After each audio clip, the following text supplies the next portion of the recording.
ya para el estudio. Estamos listos ya y yo creo que sin más podemos presentar en esta hora a nuestro amado pastor y maestro de esta casa, Eladio Ramos. Buenas noches, Pastor Eladio Ramos, bienvenido. ¿Cómo está? Buenas noches, Pastor Carlos Estero. Es un privilegio estar nuevamente con esta audiencia en estos micrófonos de Te Exaltamos Dios. Le damos gracias a Dios por una oportunidad más que nos concede. Y para nosotros, Pastor, como hablábamos anteriormente, es un privilegio el poder servir al cuerpo de Jesucristo y dedicar nuestra vida a el trabajo de educar a los hijos del Señor. Así que es un placer estar aquí. Qué bueno, gracias, pastor. Es un gozo siempre laborar junto contigo en el reino de Jesucristo. Y en esta noche, como hemos prometido, tenemos un estudio bastante caliente, bastante confrontativo, pero muy necesario. Yo creo que hace falta estudios de esta índole para educar a la iglesia y al cuerpo de Jesucristo. Como habíamos anunciado, el estudio en esta noche lleva por título El creyente y el adulterio. El creyente y el adulterio. Muy pocos ministerios hablan sobre esto, y cuando hablan sobre esto lo hacen para acusar, lo hacen para humillar, pero no lo hacen para educar al pueblo como manera preventiva. Es importante un estudio de esta clase porque previene el adulterio. Y si alguien penosamente ha caído en esta falta, en esta obra de la carne, ¿cómo salir de ahí? ¿Cómo ser restaurado? ¿Cómo ser sanado? No sé, pastor, si nos va a dar tiempo todo hoy, pero aquí vamos, en el nombre del Señor. Le invito a que haga la introducción, pastor. ¿Cómo podemos comenzar un estudio hablando acerca del adulterio? ¿Cuál es la introducción? Yo creo que lo más apropiado sería explicar lo que es adulterio. Adulterio es actividad sexual entre un esposo y una mujer que no es su esposa o viceversa. Es una relación sexual entre una persona, cada una que no es su cónyuge. Cuando ese tipo de actividad toma lugar, pues eso se considera adulterio. La fornicación es un poquito diferente porque en la fornicación, aunque el acto del adulterio y la fornicación son la misma actividad física, la diferencia es que el adulterio están envueltas personas casadas. Y hoy vamos a ver lo importante que es eso, mientras que en la fornicación posiblemente pueden ser personas que no están casadas. Hay un ejemplo interesante del adulterio que yo conseguí en la historia. Y fue que Nerón se divorció o pidió divorcio de su esposa Octavia por una cuestión de adulterio. Interesante, ¿verdad? Como en el siglo I el adulterio ha sido algo que ha estado presente desde tiempos antiguos y en una ocasión hubieron 23,000 casos de adulterio en la palabra. Dios castigó severa y fuertemente esta actividad. Es una actividad que Dios no aprueba. Hoy vamos a ver muchas ramificaciones de por qué esto es así. Y le vamos a entrar al asunto poco a poco porque es bastante. Así que pienso que esa es una buena introducción, pastor. Tremendo. Bueno, ahí mencionaste que el Señor castigó, ¿verdad?, a su pueblo por una adulterio en masa y fornicación en masa de parte del pueblo de Israel. No hay tiempo para entrar desde el Antiguo Testamento, pero la Biblia menciona muchos casos como Dios abomina, ¿verdad? Porque Dios no ha cambiado. El pacto cambió. El pacto cambió de la ley a la gracia, del viejo pacto al nuevo pacto, pero el carácter de Dios no ha cambiado. Dios sigue siendo santo. Y hay unas consecuencias, ¿verdad?, en este acto. Pero yo creo que podemos comenzar, pastor, desde el Nuevo Testamento. ¿Qué es lo primero que debe entender un creyente para poder ser librado de esta obra de la carne, de esta pasión desordenada? Lo primero que debe entender es su posición en Cristo Jesús, ¿verdad? Antes de hablar del adulterio, vamos a hablar de su posición. Cada hijo de Dios, cada creyente, somos un espíritu con Dios. Eso es lo que dice la palabra en primera carta del apóstol Pablo a los Corintios, capítulo 6, verso 17. Dice, pero el que se une al Señor, un espíritu es con él. Hay una unidad, hay un casamiento del espíritu nuestro con el espíritu de Jesucristo, y el que se une al Señor, llegamos a ser uno. Por eso es que tenemos su santidad, tenemos su perfección, tenemos su justicia. Por eso es que estamos sentados juntamente con Él en los lugares celestiales, porque somos uno con Él. Él quitó el pecado del medio, se reconcilió y ahora se casó con sus hijos y vive permanente y eternamente en nosotros. ¿Está bien esa aclaración, pastor? Sí, y en Juan capítulo 14, futurísticamente hablando, Jesús dijo, el que me ama, mi palabra guardará, y mi Padre le amará, y vendremos a él, y haremos morada en él, que es lo que usted acaba de explicar, el 1 Corintios 6, lo que dice precisamente es eso, que la morada de Dios ahora es en nuestro espíritu. Pastor, si se entendiera y se honrara solamente ese principio tan sencillo, yo creo que esto ayudaría tanto a la humanidad. Porque en el viejo pacto, pues esto no era una realidad. En el viejo pacto, y hoy vamos a hablar de David, vamos a hablar de algunos personajes, pero la persona que entiende que es un templo del Espíritu Santo, si usted puede comprender la profundidad de lo que es que Dios viva en usted, yo pienso que ese es un deterrente, debe de ser un deterrente tremendo que nos puede preservar y nos puede proteger de las garras del adulterio. Claro, si tenemos una conciencia elevada de nuestra posición en Cristo Jesús y no tenemos un concepto bajo de nosotros mismos, naturalmente nos va a ayudar a librarnos de esta carne. Porque cuando usted se encuentra con la carne, se encuentra con las tentaciones, dice, no, yo no puedo hacer esto, yo soy un bendecido, yo soy un espíritu con el Señor, yo estoy sentado con Él en los lugares celestiales. Cristo me bendijo con toda bendición espiritual. Entonces, esa verdad me va a librar de yo caer en las garras de la carne. Exactamente. El creyente lo que pasa, pastor, es que los creyentes leen la palabra y aunque lo ven escrito, no logran asimilar a veces lo que la palabra está diciendo. Porque la realidad es que el Espíritu de Dios ya vive en nosotros y nosotros somos su templo.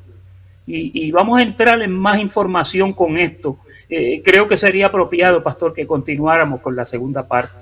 Sí, bueno, si somos uno con Él, si somos uno con Él en el Espíritu, si hay una unidad, un casamiento, también es una verdad lo que dice Génesis capítulo 2, verso 24. Por tanto, dejará el hombre a su padre y a su madre y se unirá a su mujer y serán una sola carne. Aquí viene otro matrimonio. Quiere decir que en espíritu, el que se une al Señor, el que se casa con el Señor, es uno con Él. Pero también, desde el principio, la verdad bíblica, Dios dice, dejará el hombre a su padre y a su madre. Por eso es que las personas dejan la casa de su papá y su mamá, se unen a su mujer o a su hombre, y los dos vienen a ser una sola carne. Eso es un principio, pastor. Usted es uno solo con su esposa. Yo soy uno solo con mi esposa. Porque nos hemos unido físicamente y somos uno con cada uno. Es importante. Mira lo que dice Marcos capítulo 10, versos 7 y 8. Esto es por la boca de Jesús mismo, haciendo eco de esas palabras de Génesis, pero añadiendo un poquito más. Dice, por esto dejará el hombre a su padre y a su madre, y se unirá a su mujer, y los dos serán una sola carne. Así, dice, mira lo que dice, así que ya no son ya más dos, sino que ahora son uno. Tremendo. No son dos personas ya. Ahora, volvemos a hacer eco de las mismas palabras que hablamos anteriormente.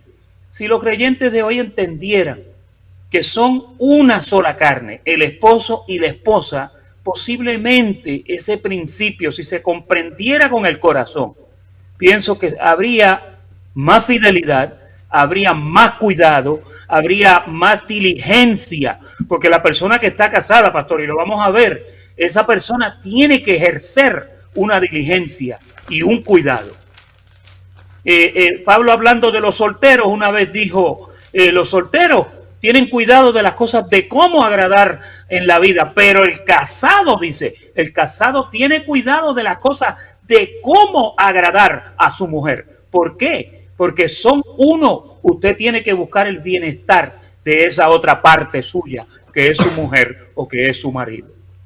La Biblia habla también aquí en Efesios capítulo 5, 31, lo mismo, el apóstol Pablo lo repite. Dice, por esto dejará el hombre a su padre y a su madre y se unirá a su mujer y los dos serán una sola carne. Ahí en Efesios capítulo 5, verso 31.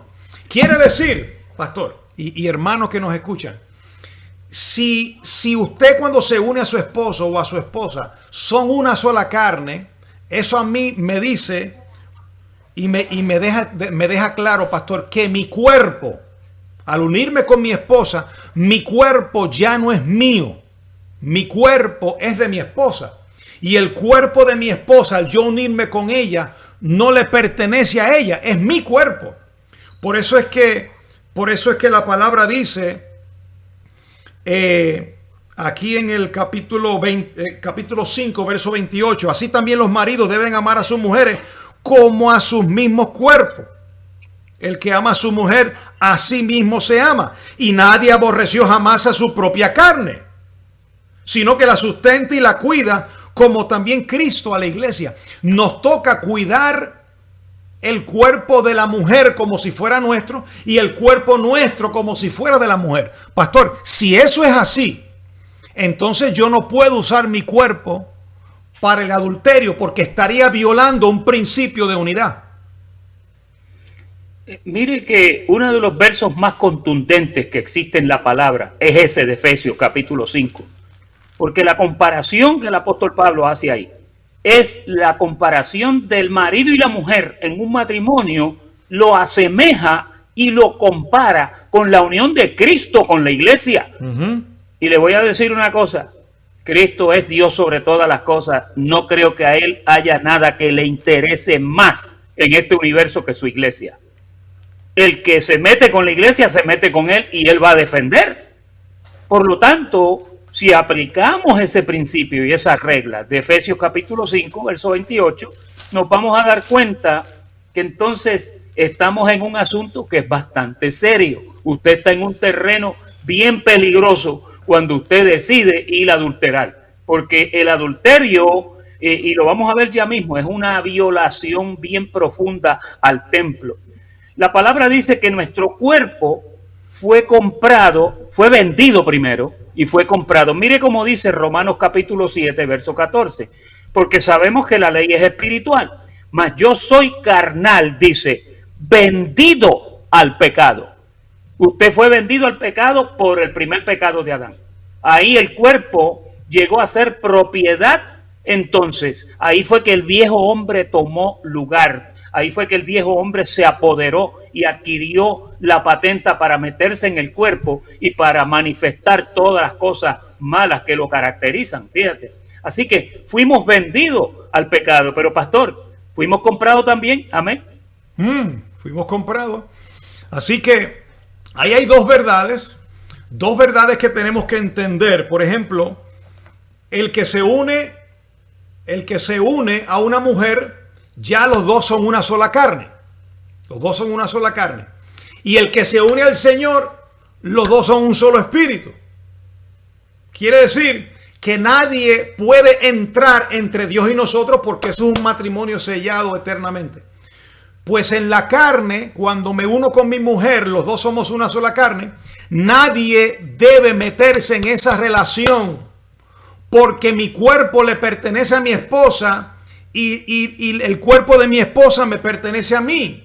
Entonces, yo estoy llamado a sustentarla, a cuidarla, a protegerla. Ella está llamada a sujetarse a mí en amor, ¿verdad? Como si fuera el Señor, porque encuentra que el marido está caminando como el Señor. Entonces, ahí hay un vínculo, pastor, que no podemos violar. Y encima de eso, está la verdad de que ahora nuestros cuerpos, por causa de la morada del Espíritu Santo en nosotros, nuestros cuerpos, la Biblia dice, que son templo del Espíritu Santo. Ahora, pastor, eso es una verdad poderosa. Decir que nuestro cuerpo, con el cual el hombre adultera y fornica, es el templo del Espíritu Santo. Eso debiera traer un temor reverente. Hermano, yo no sé si usted puede sentir el peso de estas palabras, si usted puede entender la profundidad de esta verdad. Cuando la Biblia dice que somos templos del Espíritu Santo, y cuando usted comete un adulterio, usted está infiltrando a una tercera persona dentro de esa relación, de ese matrimonio. Es prácticamente de esos dos matrimonios: el matrimonio físico con su esposo o su esposa, y el matrimonio espiritual, porque está violando el templo del marido, que es Jesucristo. El templo no es nuestro, el templo es de Cristo, y usted mete a otra persona y usted está ignorando que somos templo del Espíritu Santo. ¿Es así, pastor? Amén. Primera de Corintios 3:16, mire cómo dice: no sabéis que sois templo de Dios y que el Espíritu de Dios mora en vosotros. Si alguno destruyera el templo de Dios, Dios le... templo de Dios, el cual sois vosotros, santo es. Meter una persona dentro del cuerpo nuestro es infiltrar, como dijo la palabra del pastor Carlos, infiltrar a un extranjero, a una persona que no pertenece ahí, porque no está unida en matrimonio. Esa persona está profanando el templo del Espíritu Santo. Y no creo que a Dios le gusta mucho eso, pastor. Hoy vamos a ver casos donde Dios estuvo bravo con gente que hicieron este pecado, y esto no lo decimos de una plataforma de Intocable, porque mire, el que esté firme, mire que no caiga, pero te lo decimos para que tengas cuidado. Mire, 1 Corintios capítulo 6, pastor, verso 19, dice: ¿o ignoráis que vuestro cuerpo es templo del Espíritu Santo, el cual está en vosotros, el cual tenéis de Dios? Pero mira lo que dice ahora. Ahí está. Y que no sois vuestros. ¿Qué significa que no sois vuestros? Que ya el cuerpo que usted tiene no le pertenece a usted, porque ese cuerpo fue comprado en la cruz del Calvario a precio de sangre. Pastor, hay personas que piensan que Dios en la carne, en la cruz compró el espíritu. Mira, Dios no compró tu espíritu ni compró tu alma. A tu alma la están educando. Tu espíritu está perfecto, unido con el Espíritu de Dios. Lo que Dios compró allí fue el cuerpo, que lo dijo Jesús en una parábola en Mateo 13 en adelante, cuando dijo que vino y sembró una semilla en el campo. Y dice que el campo donde la sembraron, ese es el cuerpo. Ahí es donde está el asunto moviéndose. Entonces, si el apóstol Pablo continúa y dice: porque habéis sido comprado por precio, glorificad pues a Dios en vuestro cuerpo, número 1, y en vuestro espíritu, número 2, los cuales son de Dios. Qué interesante eso, pastor. Estamos viviendo dentro de un cuerpo que fue comprado y que ya no nos pertenece. Y entonces, si ese es el caso, tenemos que llegar a la conclusión de que nosotros entonces somos mayordomos dentro de este cuerpo. Nosotros trabajamos en esta casa terrenal. Por eso, pastores, que vamos a recibir recompensa por el trabajo que estamos haciendo mientras estamos en el cuerpo, que es lo que dice 2 de Corintios 5:10. Dice que daremos cuenta de todo lo que hicimos mientras estábamos en la casa, en el cuerpo. Entonces, usted y yo somos mayordomos. Conviene que nos portemos bien, conviene que nos conduzcamos bien en este reino, conviene que respetemos este templo y esta casa que se nos confió para que viviéramos en ella. Pastor, me gustaría que entremos un poquito más profundo. Vamos a tratar de diseminar, vamos a tratar de hacer un análisis profundo de lo que es el adulterio en base a la palabra. Por ejemplo, aquí primera carta a los Corintios, capítulo 6, y cuando Pablo está hablando sobre este estudio, esta área en particular con la iglesia, es porque había un caso, y luego más adelante lo podemos tocar. hubo un caso de fornicación, pero abiertamente. Y Pablo por eso está hablando y de manera magistral, con una autoridad apostólica. Él dice, primera carta a los Corintios, capítulo 6, verso 16, ¿o no sabéis que el que se une con una ramera es una prostituta, ¿verdad? ¿Es un cuerpo con ella? Aquí ya está comenzando a profundizar el apóstol Pablo. En otras palabras, si una persona tiene relaciones sexuales con otra persona, la Biblia dice que se hace una, ¿verdad? Con esa persona. ¿Por qué? Porque se unieron sexualmente. Podemos decir, hay un tipo de unidad, hay un tipo de no sé qué otra palabra, pastor, si usted la encuentra, me la fusión, puede... Hay una fusión. Donde la Biblia dice, no yo, la Biblia dice que el que se une con una ramera es un cuerpo con ella. Porque dice, los dos serán una sola carne. Fíjate el principio que usa Pablo. El principio de cuando el hombre dejara a su padre y su madre, los dos serán una sola carne. ¿Por qué? ¿Cuál es el principio donde el hombre y la mujer se unen en una sola carne? A través del sexo. El sexo es el medio para que un hombre y una mujer se constituyan una sola carne. Pues cuando alguien casado, porque aquí Pablo está hablando de la fornicación y del adulterio.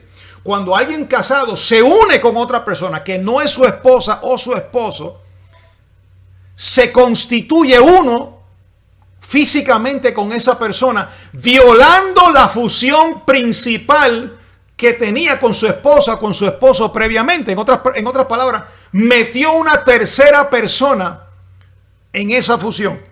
Y el apóstol Pablo dice, pero el que se une al Señor, un espíritu es con él. Ahí Pablo hace una división de las dos fusiones, las dos unidades.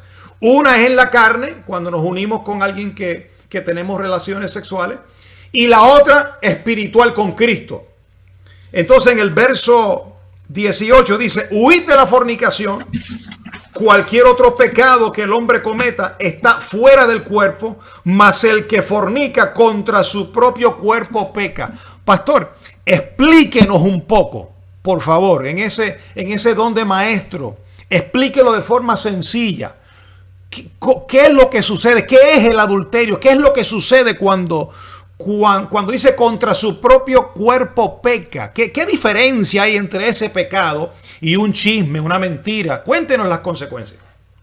Sí, cuando hablamos de este tema siempre surge la pregunta de que si hay pecados chiquitos o hay pecados grandes. Para el Señor todos son pecados, pero este asunto del adulterio, cuando el apóstol Pablo es tan claro y te dice, mira, cualquier otro pecado que el hombre cometa, que no sea ese, está fuera del cuerpo. Te está diciendo que son cosas, hay fallas de carácter, hay fallas de personalidad, hay a veces por causa de nuestro entorno o de la forma que nos criaron, quizás no tenemos alguna educación en algún aspecto, y esas cosas pues tienen su corrección, y dentro de lo que cabe se puede decir que en cierto modo se dispensan, porque el hecho de que, ¿verdad?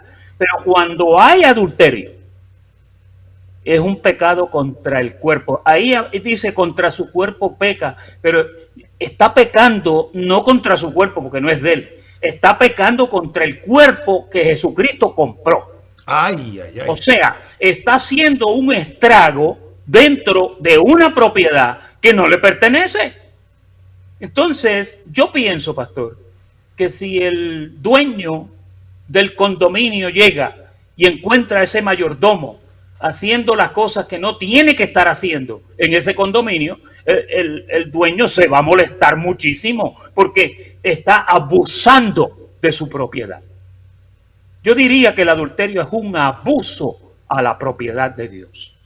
Encima de que es una profanación al Espíritu Santo, es una profanación al matrimonio.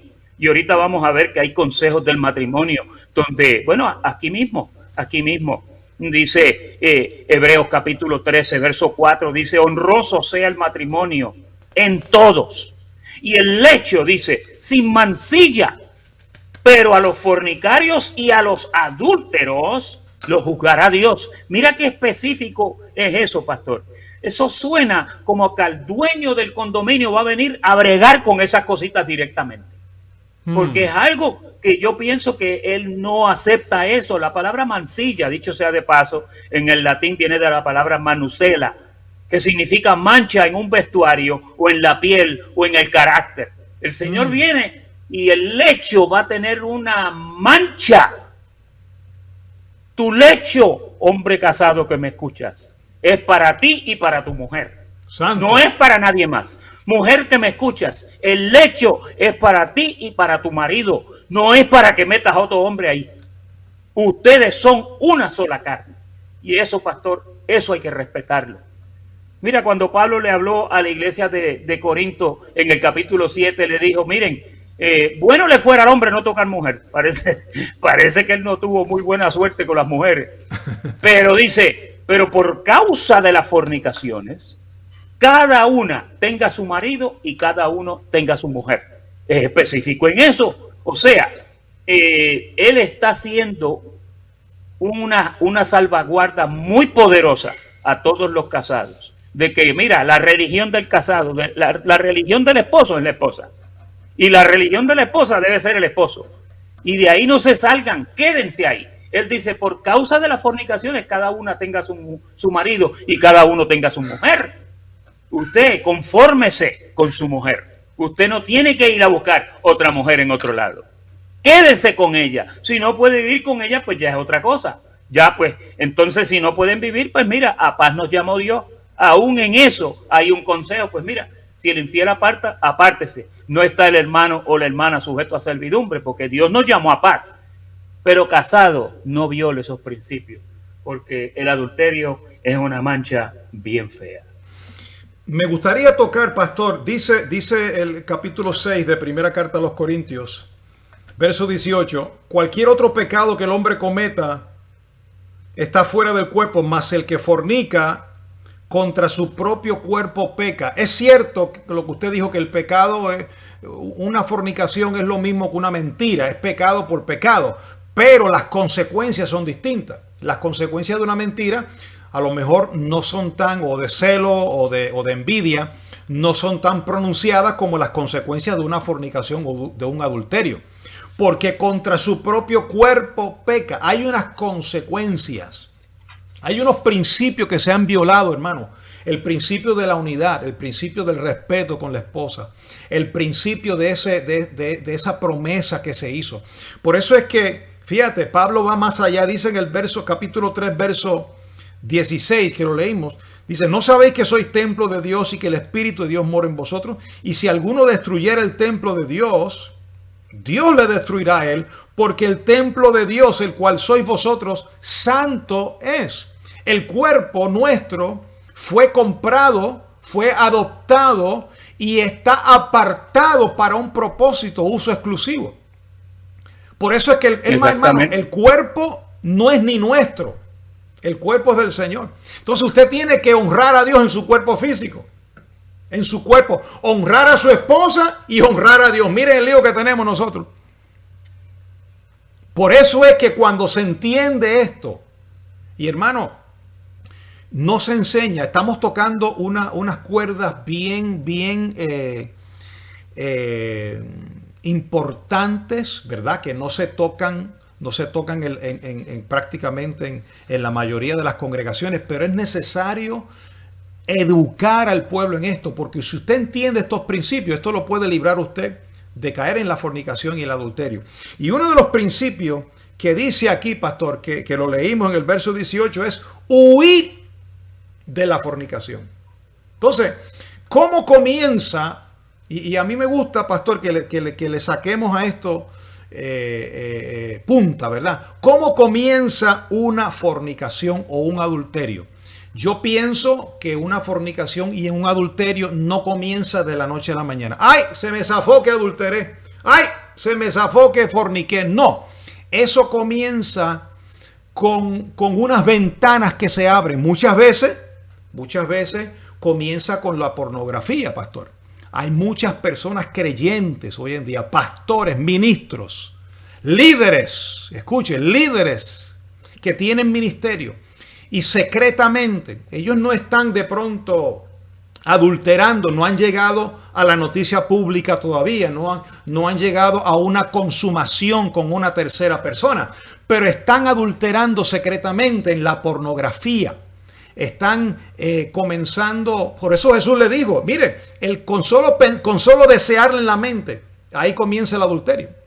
Entonces, estas cosas, pastor, que a veces los cristianos no se identifican o no se dan cuenta de esto, en la práctica de la pornografía puede llevar una persona a eventualmente caer en fornicación o caer en adulterio. ¿Es cierto?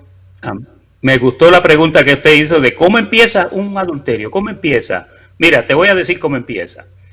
Empieza en una guiñadita, empieza en una miradita de reojo en la oficina, empieza con una secretaria. Eso va en un nivel de incremento paulatino, va creciendo, pero el asunto es que el apóstol Pablo, la única recomendación que da para la fornicación es que huyas, esa es, porque mira, si te quedas mucho tiempo, por eso pregúntale a José, el de Egipto. José tiene un master degree en eso, porque él, cuando la mujer de Potifar vino a tentarlo, con la guiñadita quizá empezó. Quizá lo miró y se rió, quizá lo miró con unos ojos lecherosos. Pero mira, él agarró y dejó hasta la cota, se fue corriendo y le costó, porque lo metieron preso, le costó. El otro caso, pastor, es el caso triste de David con Betsabé. David empezó todo una mañana. Mira qué lindo lo dice en Reyes, dice, era una mañana de primavera cuando los reyes van a la guerra. Mira qué interesante como el escritor pone eso. ¿Y qué hacía el rey David? ¿Estaba en la guerra? No, señor. Se levantó tarde porque tuvo una nochecita un poquito fuerte. Se salió para allá, para el terradito del palacio con una tacita de café. Y ahí empezó, y de momento, mira por ahí, y está Betsabé purificándose. Acababa de terminar su menstruación, se estaba purificando. Cuando una mujer termina su menstruación, esa mujer está fértil, pero a los 8 o 9 días después, tiene 1 o 2 semanas que ella no concibe. Cuando una mujer termina su menstruación, ya no va a concebir por ese tiempo. ¿Qué pasa? Él dijo, esta es la oportunidad perfecta, aquí puedo entrar y puedo hacer lo que quiero y no va a haber huella ni va a pasar nada. ¿Qué pasa? Empezó con una miradita, pero se enamoró y eso lo llevó a otra alevosía criminal. Ya me imagino, pastor, que cuando intensificó la relación con Betsabé, él dijo, espérate, esto está tan lindo. ¿Y cuál es el hombre ese que es el esposo de ella? El Urías Eteo ese. Lo mandó a la guerra y lo puso al frente para que lo mataran. Que precisamente así fue y lo mataron. Él pensó que se había quedado con la muchachita, pero mira, cuando hay un pecado así a los ojos del Señor, Dios te le hace un roto a la barca para que te ahogues. ¿Y qué pasó? Le mató al hijo, para decírtelo resumidamente. Él lloró por la pérdida de ese niño. Se le fue el gozo de la salvación. Por eso él escribe un salmo, pastor, donde dice, devuélveme el gozo de la salvación. Cuando tú andas en situaciones pecaminosas, no creas que vas a estar recibiendo y sintiendo la presencia del Señor. No la vas a sentir, porque Dios ama al pecador, pero él aborrece al pecado. ¿Y qué pasa? Dice que mira, tuvo un tiempo de cilicio, tuvo un tiempo de tristeza. Y ¿sabe una cosa?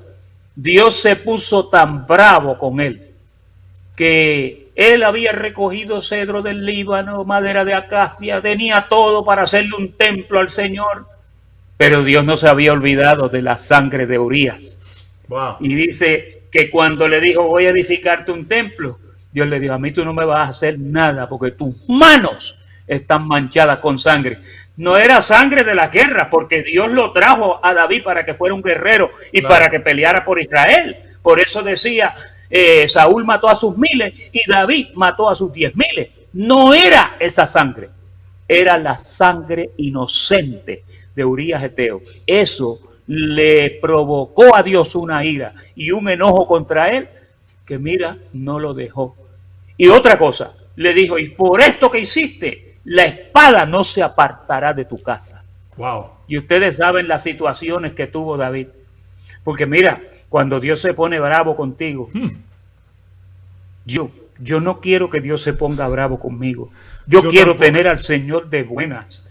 ¿Tú sabes lo que dice Hebreos capítulo 3? Que a él le dio una rabascada contra Israel. Y mira, 40 años estuvo bravo contra aquellos que se levantaron en el desierto y lo tentaron, aunque vieron todas sus obras. 40 años Dios tuvo una ira fea contra un pueblo, y hasta que no se murió el último de aquellos viejos engreídos, no dejó que el pueblo entrara a la tierra prometida. El adulterio no te conviene, mi hermano. El adulterio es algo feo. El adulterio hace que se pierda la pureza en el matrimonio. Produce vergüenza para los que lo cometen. Le puede costar, y ha pasado ya, que pierdan su ministerio. Lo más triste, pastor, es cuando por un adulterio un hombre de Dios pierde un ministerio bonito. Quizás tenga una congregación de miles. ¿Y qué pasa? Por un ratito de placer echan todo por la borda y lo venden. Produce hogares divididos, produce familias quebrantadas, produce ministerios destruidos, creyentes esparcidos. Wow. No creas que los creyentes no sufren. Cuando un pastor cae en adulterio, los primeros que sufren es la congregación, que se les cae la cara de vergüenza, porque su pastor no supo aguantar, no supo tener continencia y se fue en los brazos del adulterio. Trae una vergüenza, trae pérdida de la fama, trae pérdida de reputación con el pueblo. Una persona que adultera, pastor, la gente no se olvida. Y hay personas que dicen, ay no, ya Dios lo perdonó. Dios lo perdonó, pero mira, esa mancha no se quita. Eso es una mancilla fea de verdad. Trae quebranto financiero. Hay hombres que están pagando un child support que no pueden con él. ¿Por qué? Porque se metieron con una mujer y después se metieron con otra. Las cosas hay que pensarlas. Tenemos que razonar, tenemos que reflexionar, tenemos que pensar, porque el adulterio empieza con una guiñadita, pero es igualito que el vino. La Biblia dice, mira, no mires al vino cuando sonrojea en la copa, porque en tu boca será dulce como la miel, pero en tu vientre te morderá como una serpiente. Y digo esto simplemente cuando hay personas que lo usan ilegítimamente o no saben tomar, ¿verdad? Pero el adulterio, bueno, el apóstol Pablo dijo, ni se nombre entre vosotros la fornicación. Eso no puede ser, no puede ser. Tenemos que decirle que no al adulterio. Hay unas consecuencias, pastor, de la desobediencia. David tuvo unas consecuencias por ese pecado de lo que usted dijo, de no pudo construir el templo que él quería. Ese era su corazón, que él quería hacerlo, sus sueños. Dios no lo permitió. Moisés, por desobedecer a Dios, también no pudo entrar a la tierra prometida, que él dirigió al pueblo a la tierra prometida. Aquí en primera carta a los Corintios hubo un caso, capítulo 5, verso 1 dice, de cierto se oye que entre vosotros hay fornicación, y tal fornicación cual ni aún se nombra entre los gentiles, tanto que alguno tiene la mujer de su padre. Era una fornicación, y el problema de esto es como dijimos, que cuando una persona fornica, empieza de manera sigilosa, esa persona empieza a justificar, pastor, sus actos, y empieza a cubrir sus actos, a protegerse. Y entonces es importante que entendamos esto, porque si no lo entiende la persona, se sigue metiendo en más y más profundo y cae enredado, que eso fue lo que pasó con este joven. No tenemos tiempo para hablar de todo el caso, pero no le importó, y tal fornicación cual ni se nombra entre los gentiles. Ya todo el pueblo, toda la ciudad sabía que este hombre estaba fornicando con su madrastra. Llegó a oídos de Pablo, y Pablo dijo, ya el tal lo he juzgado, el tal se ha entregado a Satanás para destrucción de la carne, porque la carne es la que estaba fornicando, a fin de que el espíritu sea salvo en el día del Señor. La salvación no lo perdió esta persona. La salvación no se pierde por ningún pecado, ni por mentira, ni por lo que sea. Pero hay unas consecuencias. El tal se ha entregado a Satanás. Pablo lo entregó a sus consecuencias, a la lujuria de su carne, al desenfreno de su carne. Y vemos que este hombre luego se arrepintió. Dios... Y estoy hablando de un caso del Nuevo Testamento, pastor, probando que Dios no trata con la fornicación. Y en el caso de Apocalipsis, en una de las iglesias, allá la iglesia de Tiatira, donde había una mujer que estaba llevando a los hombres, a los ministros, al adulterio y a la fornicación. Entonces hubo una amonestación contra esta persona y contra el ángel de esa iglesia también. Así que es importante que sepamos que el adulterio trae consecuencias. El pastor lo leyó. Se afecta a tu familia, tus hijos, la iglesia, el ministerio, el vecindario. Y es una mancha que queda para siempre. Aunque Dios perdona y restaura, pero delante de los hombres hay una secuela que hay que pagar con esas consecuencias. Amén. Y la semana que viene, pastor, vamos a hablar un poquito de cómo se restaura una persona que ha caído en un adulterio, cómo se restaura. Vamos a ver y vamos a utilizar ejemplos bíblicos donde vemos iglesias preciosas que levantaron a hombres que cayeron. Así que, pastor, le doy muchas gracias por esta invitación. Me he gozado con este tema. Sí. Gracias a toda la fina audiencia que los veo por ahí, mucha gente conectada. Gracias por su atención y me quedo con ustedes. Me voy de aquí, pero me quedo con ustedes en el nombre del Señor. Muy buenas noches a todos y bendecidos. Gracias, pastor. Gracias. Bueno, ese estudio, si usted fue edificado, póngalo ahí, dígame.